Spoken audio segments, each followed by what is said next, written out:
We're going to take this unorganized catch-all of a closet and turn it into a useful functioning closet with shelves. First things first, we need to remove all the clutter from the closet. This only takes about 5 to 10 minutes. In fact, it's probably the easiest and quickest part of the project. Most of these items are my daughter's infant/baby things.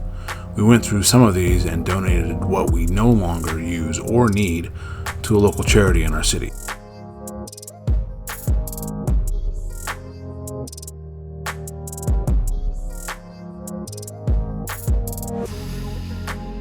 As you can see, there are no shelves at all in this closet, and from the looks of it, it doesn't seem like there were any previously either. I don't know how they expect tenants to organize and store their belongings. This is definitely not a useful or functioning space, but that's going to change today. I took measurements of the width and depth of the closet and transferred it to some 2x3 pieces of lumber. These will be used as support for the plywood shelves. I know these are overkill for some shelves in a closet, but I want these to be able to hold some bulky and heavy items if needed. I always find that shelves in closets can't hold much, especially in apartments. Also, just as an FYI, this won't be a high-class shelving unit going into this closet since we only rent this apartment, but it will be strong. After transferring the measurements, I used my circular saw to cut down the 2x3s. As you can see, I'm doing this right off the balcony of one of our rooms since I don't have much space in the apartment to do much woodworking or building. You will also notice that I'm not using any protective equipment at all. I know I'm setting a bad example for my little girl as well as everyone else who is watching this. I forgot to even grab any of those items from my bag. No excuses though, and I will in the future make sure that I have and use all my PPE. And here I am showing you my speed square. It really makes it easy to get a nice straight line to reference when you're cutting with a circular saw. I really do love this thing. I have to retrim some of the boards that I already cut to size. This is because the closet is a ½ inch wider in the front than it is in the back.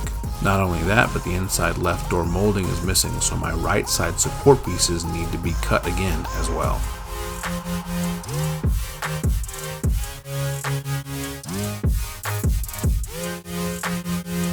If you see me constantly looking at my watch, it's because I am making sure that everything I am doing is in frame as well as being recorded.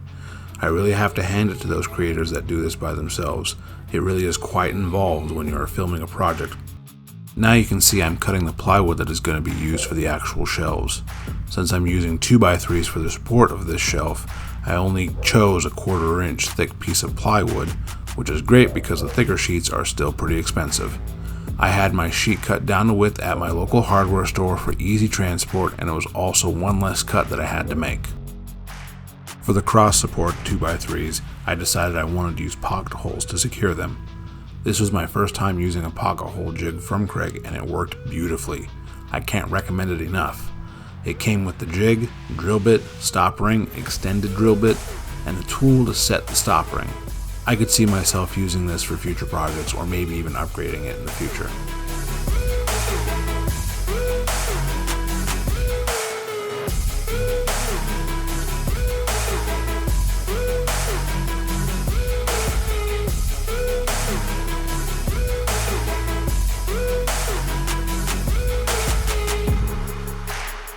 At this point, I'm finding the studs so I can secure the 2x3s.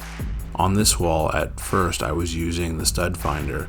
However, I kept getting some inaccurate readings, so I had to go old school and use a tap method to find the stud.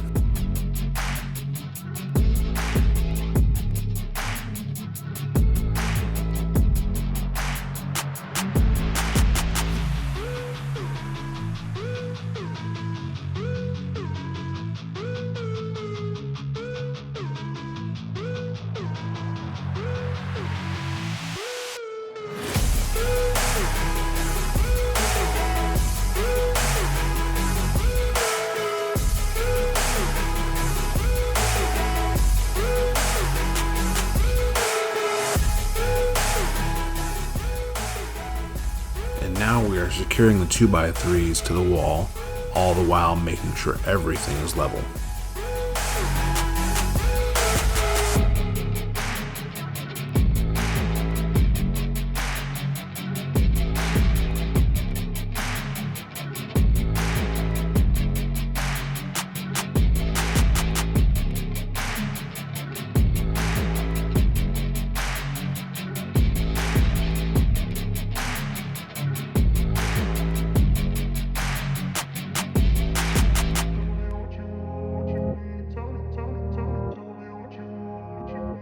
Now it's time for a dry fit of the shelf, making sure it's level as well. I'll bet you'll find the major mistake I'm making right now. If not, it'll become pretty apparent very soon.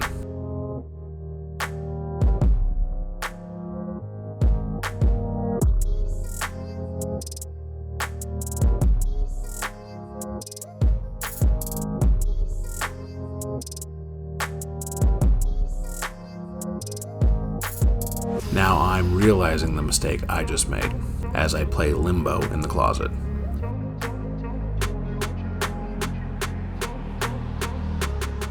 Not really happy with myself, as you can see. Got a few more pieces to put up.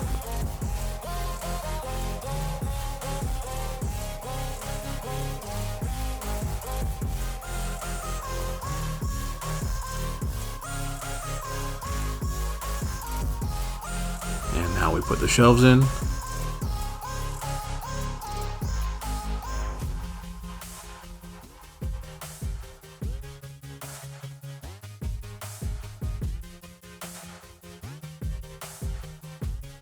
And in my famous words, He's done.